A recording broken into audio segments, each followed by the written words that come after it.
Alright, YouTubers and subscribers, thank you for subscribing. You rock. I got a package in the mail. Here comes a car, of course. Just getting the video started and a car goes by. Got a package in the mail and it clinks and clanks. Inside here is a Hayden primary chain tensioner. I'm going to replace the Harley Davidson self-adjusting, self-ratcheting, chain too tight primary chain tensioner with this Hayden, and see if this alleviates the clunking noises I'm hearing or anything else for that matter.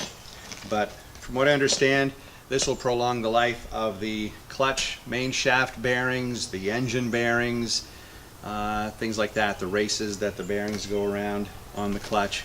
So that's what I'm up to tonight. It is tonight. It's I think it's just about 8 o'clock.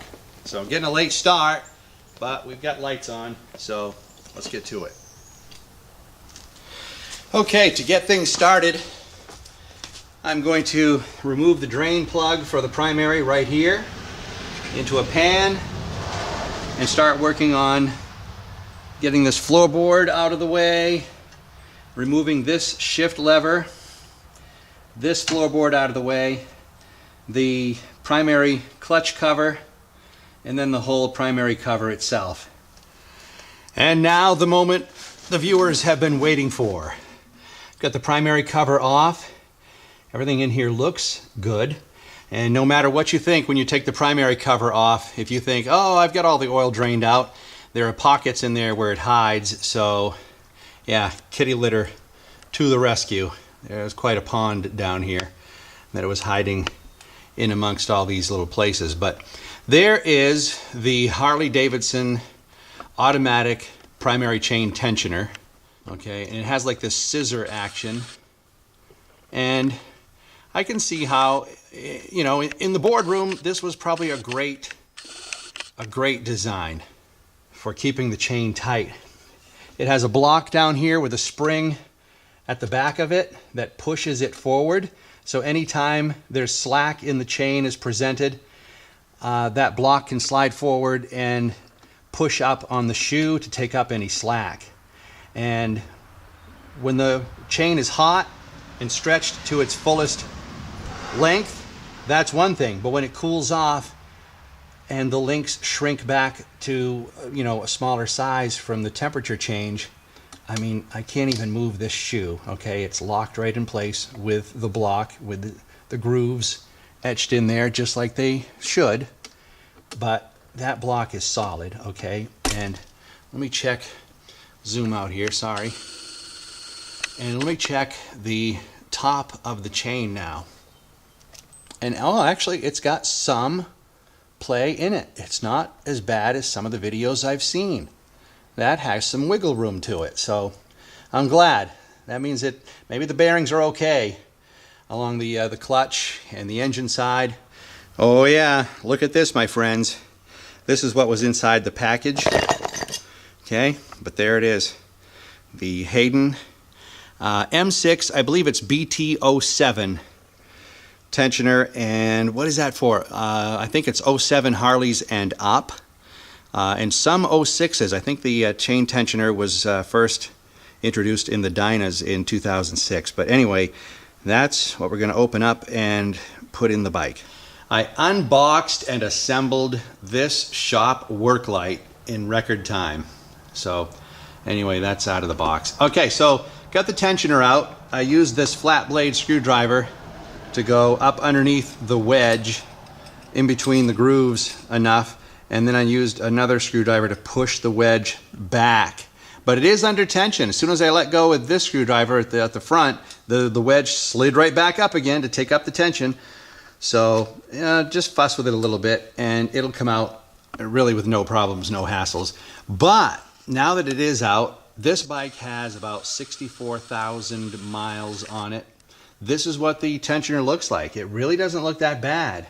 I can see the heavy grooves in this end of it, but I can also see in the middle and on the sides where the roller part of the chain was going over this tensioner and which is why it didn't wear the grooves down any deeper. So this is what it looks like, and as far as I know, this is the original. I haven't owned the bike for the whole 64,000 miles, but to me that doesn't look too bad for that much use.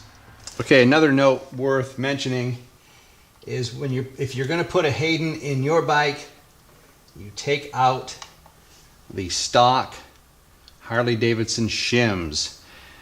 From what I've seen online, the Hayden does not use these shims. So we'll take that out and take the other one out. Maybe inspect the compensator a little bit just to see how the parts inside look. And well, as you can see right here, I can move it back and forth this much. Is this normal? I don't know. But without turning the engine at all, this is how much the compensator can move before it kind of meets up with the ramps inside. So there is some play. Okay, I just want to jump in here and tell you that I've shown this to people and they said, nope, the compensator is not supposed to move that much. So this is the factory 2009 compensator. It's like a pancake compensator. In 2011, Harley Davidson started using the Screamin Eagle compensator as its standard installation and did away with this compensator altogether. So I'll be changing my compensator out in the near future. Right now, when I start the bike, it sounds like there are some rocks chunking around inside. So if you have this compensator, chances are you'll be replacing yours too.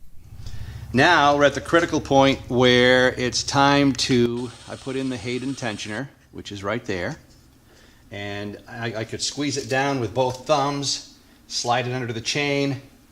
Then I used, again, this small screwdriver has been coming in handy to go in inside and lift it up enough for the bolt to line up with its hole.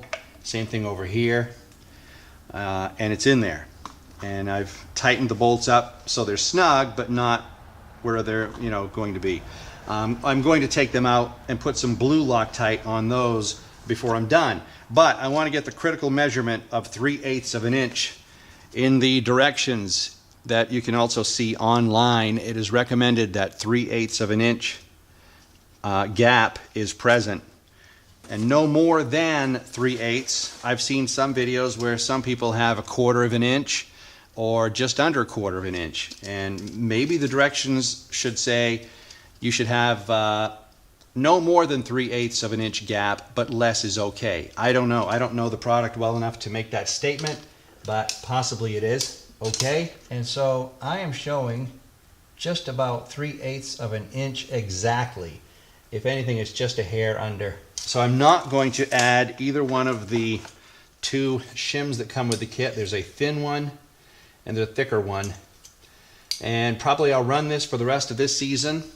When it's time to change out the fluid next year, I just might open this cover up again and measure it and see how it's been after a whole summer's worth of use, and see if it needs one of these shims to go in underneath.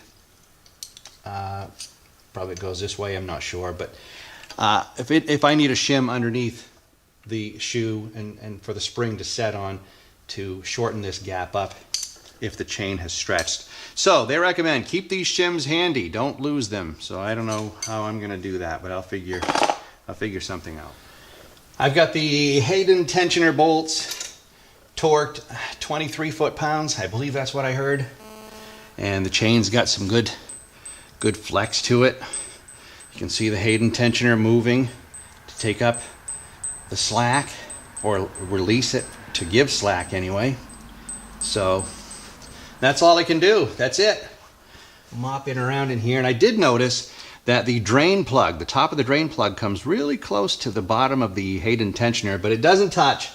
So it should still pick up metal shavings, and it still should drain okay when it comes time to change the fluid. But it does come close, so that's normal, I guess. As far as I'm concerned, it looks normal. So it's time to get all this oil residue off the gasket surface, and I've got a new gasket to go in, and then it'll be time to put some fluid in. It's kind of too late now to take it for a test drive, so I won't be able to do that till the morning. After running the Hayden tensioner for a few thousand miles, sorry I didn't keep track of how many thousand, here are my thoughts on it. It works very well. It's almost like you don't even know it's there, except for the initial break-in period. It does whine a bit while the chain wears grooves into the top of that plastic shoe. Hayden says give it 100, 200 miles to break in. I think mine was more like 500, between 500 and 1,000 anyway, before the whining went away to where I didn't notice it anymore.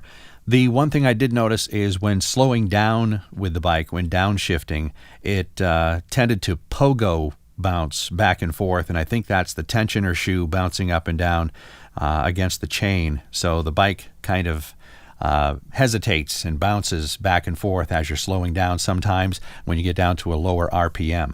But all in all, I don't see any problems with it so far. I do have to change that compensator out, so I will have the chain case apart again next year, and I'll check it then. But so far, I have no regrets on buying this Hayden tensioner. And as always, thanks for watching.